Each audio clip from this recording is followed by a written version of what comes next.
Hi everybody and welcome back to my channel. I have not done a favourites video in so long, so I'm just going to show you what I have been loving recently. A lot of it's on my face, so I'll point it out as I go along. So the first thing I've been loving, you'll have seen in a video a couple of weeks ago, is this Tanya Burr Candy Glam Essentials palette containing 9 eyeshadows, a blush, a bronzer and a little lip gloss. Now truth be told, I haven't really used the lip gloss since I filmed that video, but I have been using the blush quite a lot. I've been using Plumberry, which is this plum colour, and I've got that all over my eyelid today. It's a bit crumbling into my other favourite, which is Ballet Slippers, which is a gorgeous highlight shade. And yeah, I've been using Creme Brulee quite a lot as well. And I used, what's this called, Starry Night as well. So, well, I've used all of them actually, but those are the ones that I've used the most. I'm going to get all the Tanya Burr stuff out of the way first because I am a massive fan of her makeup. I do like her as a person, but I am more of a fan of her makeup, to be honest. And the next thing is also eyeshadows, and this is the, what do you call it, Hollywood Eye Palette. Just a little square quad, got a mirror in the lid, and it is 4 shades, kind of golden bronzy shades. So we've got up here, we've got Gold Coin, which you can see has the biggest indent. We've got New Delight, which is a nice matte highlight. We've got Enchantment, which is a really sparkly, kind of fallout prone bronze. And then we've got Bookworm, which is a kind of satin, warmish brown. You can see. It's kind of like a bronzer shade. And I have been loving bronzers in my crease recently. Actually, I'll show you what's in my crease today before I move on to my other Tanya Burr stuff. So in my crease today, I've got the Collection Contour Kit. Now, I don't really like this. This is the light one, I believe. Or is there only one shade? I don't know. But I'm not really a fan of this for actually contouring. I've used it for bronzer. But for me, it's not my perfect shade. It's a little bit too warm. And I really like the highlight as well. It's what I have on my nose today and a wee bit along my cheekbones. So I've been loving that. And it is affordable, so there you go. So sticking with Tanya Burr, I've been loving her eyebrow kit. It's what I've been using literally every day, although today my eyebrows are so not on fleek. I took too much off them and I'm letting them grow back, so not her fault, my fault. It's got, I'm sure I've shown you this before and it's in my brow routine, but it's got 4 shades. I'm using this for months now. My most used shade is Chestnut because it's slightly warm but not too red, and my hair's obviously got a red tint to it. I do use Fairy Cake sometimes as a highlight. I used it for something recently because it's got a bit smudged looking. I don't tend to use Pebble unless I've gone overboard and I might want to add a little bit more subdued tone into it, and I use Hot Cocoa if I, like today I've used a bit of Hot Cocoa because I felt like my brows didn't stand up to the makeup I had on because it's quite bold, so it's nice to be able to mix and match, and it comes with a little angle brush and little tweezers, which would be good if you're travelling, but I don't tend to use them on a day-to-day basis. The last thing from Tanya Burr is actually a lip gloss, and it is one of the old packaged ones in Berry Pickin'. I'm sure I featured this before as well, but I really like it for this time of year because one, it smells nice. It's a nice colour on its own if you want to just something quick and easy. It's got a good amount of sparkle but not too much. It's not in your face for daytime, and I've been loving it over nudes to kind of deepen them and make them slightly more rosy, and it's along my lips tone, slightly darker, and I did get a compliment on this from my boss the other day saying that it made my lips look bigger, but it might be that I overdrew them. Only slightly overdrawn them. So yeah, I'll move on to 17. I a couple of months ago purchased the Four Paint, which is a concealer, and I got it in the light shade Fair. It is, I don't like that it's in a pot because it is filthy, like it is not great. And I probably should carry a clean brush to do it with, but I don't because it's supposed to be quick. But it's so good for just like touching up. And I've been, probably should not have done this over the top of powder, but hey ho. And I've been using it on an almost daily basis for, instead of carrying a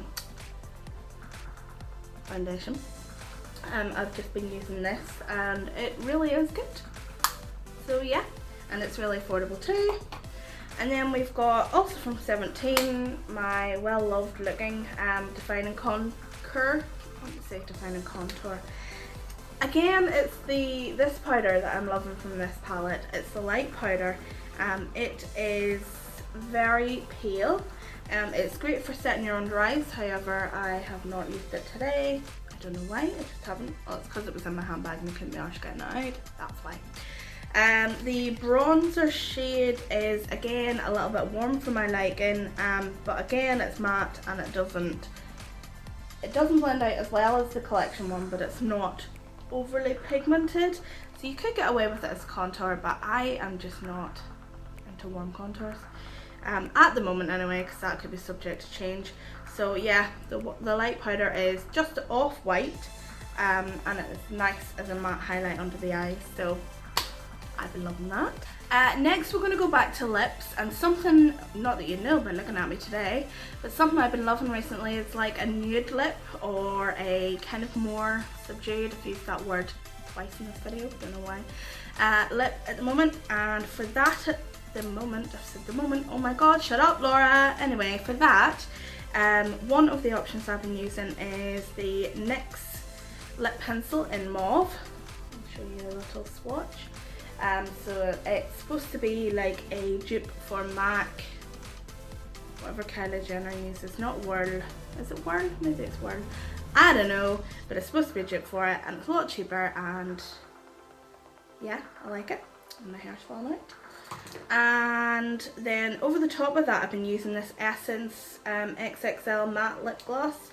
How can you have a matte lip gloss? Gloss is shiny, matte is matte. Anyway, matte lip cream, and it's like, what's it called? Soft nude. I think I got Velvet Rose as well, but this is soft nude.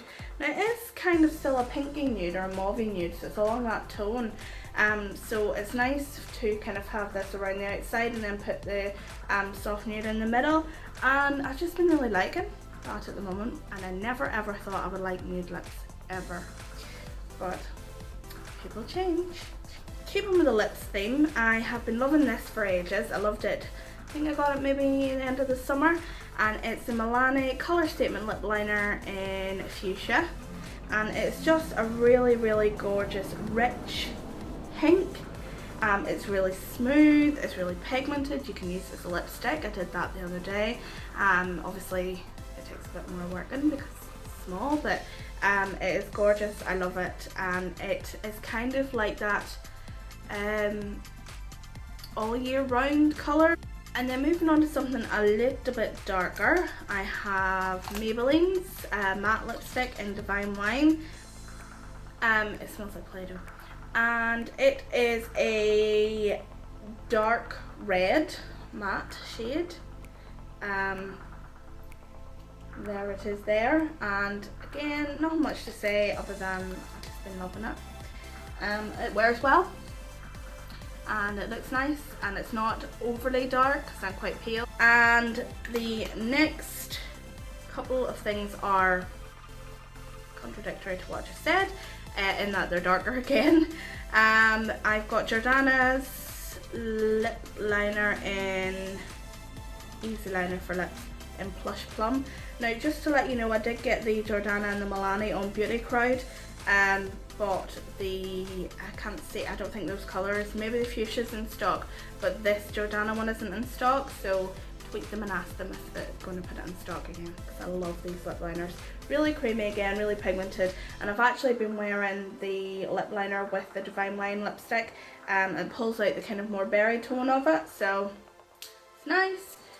And then the second to last, because I can't find my last, but I'll find it in a minute, is this second to last lip product, that is this Revlon lipstick in Black Cherry. I bought this whenever they were doing it for $4.99. I love the colour, and that's why it's one of my favourites, but I do have to wear it with a lip liner because it smudges and smears like nobody's business. It's a super lustrous. I'd prefer if it was in a matte formula because then it would stay on, and dark lips are quite hard to wear whenever they're that slippy and slidey, although it's not too far off. It's just a shade or two darker than the Divine Wine and a bit more berry tone, so yeah, I'm liking that, but again, like I say, I have to pair it with a lip liner. Right, I can't find the physical representation of my other one. It's gone missing somewhere, but it's what I have on my lips. It's the NYX lip liner in Plum. NYX's lip liners really are fab. So have a look. I know that Boots, and they've changed their packaging and their products, but Boots and Feel Unique are stocking them now, so go and have a look. And then the last product is Maybelline Falsies Black Drama Mascara, and I've only been using it this past couple of weeks, and it's what I've got on my lashes at the moment. It just really is, it's dramatic. It does not look like false lashes, but it gives that volume and length and curve. The brush is slightly curved, I don't know if you can see that. Not quite as curved as the new Rimmel, which I have as well, but I don't know where it is. The theme is appearing here. So yeah, really like it, stays on well as well. So there you have it, there's my current favourites. A lot of autumn wintry lip combos there and a few other things. I hope you have enjoyed it. If you have done, give it a big thumbs up. I don't know how you can make it big, but you can. And hit subscribe if you're new. Bye!